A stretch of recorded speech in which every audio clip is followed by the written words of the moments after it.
What happens when an NFL team's backup quarterback gets injured just days before training camp? Suddenly, you're looking at a roster that's one bad week away from chaos.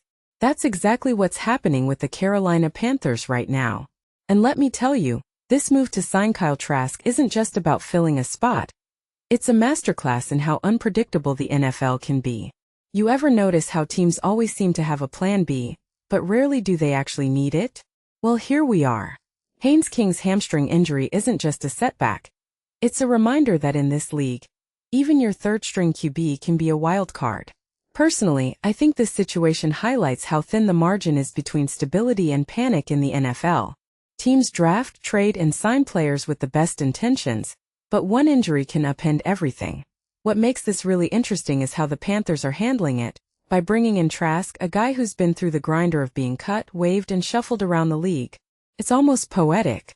You ever think about how many quarterbacks have been through the same cycle as Trask? He was a second-round pick in Tampa, played 7 games as a backup, got cut, spent time on the Falcons' practice squad.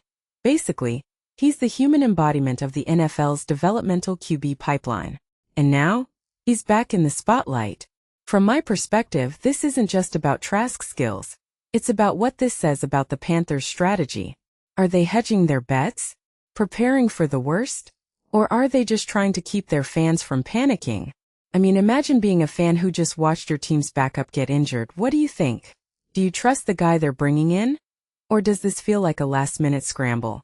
A detail I find fascinating is how the Panthers are waiving players with injury designations. Malick, Meiga, and Hampton aren't just getting cut. They're being let go because of injuries. That's a clever move. It gives them flexibility without burning a roster spot permanently.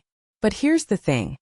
When you waive someone with an injury designation, you're basically saying, we're not confident in this guy's long-term value. That's a bold statement. What does that say about the team's depth? Are they relying more on their young talent? Or are they just trying to survive until the season starts? If you take a step back and think about it, this whole situation is a microcosm of the NFL's reality. Players are commodities, injuries are inevitable, and teams are always one misstep away from needing to improvise.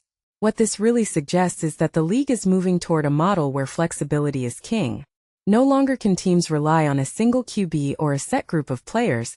They have to be ready to pivot at a moment's notice. And yet, there's something oddly human about all of this. Trask's journey, the waived players, the scramble for solutions. It's not just about football. It's about resilience, adaptation, and the brutal truth that even the best-laid plans can fall apart in a heartbeat. So here's the bigger question. How long before we see every team have 3 or 4 QBs on their roster? Is this the future of the position? Or just a temporary fix? I'll tell you this. Watching the Panthers navigate this mess is like watching a chess game where the board keeps shifting under your feet. And honestly, that's what makes it so damn fascinating.